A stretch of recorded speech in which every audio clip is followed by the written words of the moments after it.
ప్రపంచంలోనే అతిపెద్ద భూసేకరణ ప్రాజెక్టు అమరావతి అని ఏపీ ముఖ్యమంత్రి చంద్రబాబు నాయుడు తెలిపారు. అమరావతి రాజధానిపై ఆయన శ్వేతపత్రం విడుదల చేశారు.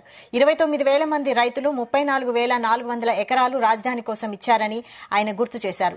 రైతులు ఇచ్చిన భూమికి ఏటా పరిహారం ఇచ్చామన్నారు. 10 ఏళ్ల వరకు పరిహారం ఇస్తామని రైతులకు చెప్పామన్నారు. రైతులు ఇచ్చింది ప్రభుత్వ భూమి కలిపి 53,745 ఎకరాలు రాజధాని కోసం సమకూరిందని వెల్లడించారు. రాజధాని రాష్ట్రానికి నడిమధ్యనే ఉండాలని ఆనాడు ప్రతిపక్ష నేతగా జగన్ చెప్పారు. కానీ అధికారంలోకి వచ్చాక జగన్ ఏం చేశారో ప్రజలే చూశారన్నారు. గత 5 ఏళ్లలో అమరావతిని విధ్వంసం చేశారని ఆవేదన వ్యక్తం చేశారు.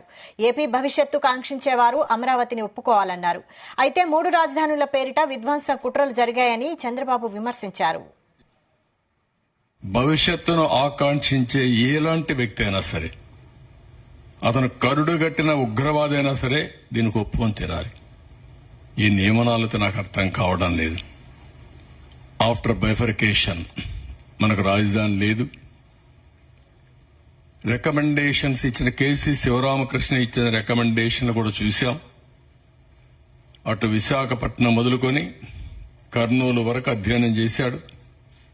అధ్యయనం చేసిన తర్వాత ఎక్కువ మంది ఎక్కడ రాజధాని ఉండాలి అంటే విజయవాడ, గుంటూరు మధ్యలో ఉండాలని అందరూ చెప్పే పరిస్థితికి వచ్చారు. ఇంకొక పక్కన ఆంధ్రప్రదేశ్ అసెంబ్లీ పాస్ చేశాం, రెజల్యూషన్ పాస్ చేశాం 3/9/2014లో.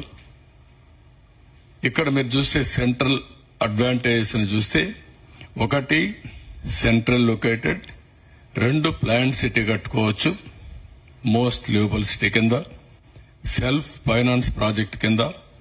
అంటే మనకు అప్పటికే ఆదాయం లేదు. కొత్త రాష్ట్రం, 15,000 కోట్ల రూపాయలు ఆర్థిక లోటు ఉంది. ఇవన్నీ ఆలోచించిన తర్వాత ఏ విధంగా కట్టగలుగుతామని అనేక సార్లు ఆలోచించినప్పుడు దీన్ని అంత మునుపుండే హైదరాబాద్ నాకు ఒక అనుభవం ఉంది. హైదరాబాద్ లో ఒక సిటీ నిర్మాణం చేశాం. హైదరాబాద్, సికింద్రాబాద్ 2 సిటీలు ఉన్నాయి. 3వ సిటీ సైబరాబాద్. హైదరాబాద్ ఎప్పుడో నిజాం నిర్మాణం చేశాడు. తర్వాత సికింద్రాబాద్ అభివృద్ధి అయింది బ్రిటిష్ వాళ్ళ పీరియడ్ లో, ఆ డిఫెన్స్ అవన్నీ వచ్చి. ఆ తర్వాత నేను వచ్చిన తర్వాత సైబరాబాద్ నగరం. సైబరాబాద్ అందరూ అన్నారు, ఇదేంటండి ఈ పక్క తీసుకుపోతున్నారు, వాస్తుకి ఎక్కడ నార్త్ ఈస్ట్ లో డెవలప్ అవుతుందని కూడా మాట్లాడారు. నేనన్నా నాకు ల్యాండ్ అక్కడే ఉంది, అక్కడే డెవలప్ అవుతుందని చెప్పాను. భవిష్యత్తును ఆకాంక్షించే ఎలాంటి వ్యక్తి అయినా సరే, అతను కరుడుగట్టిన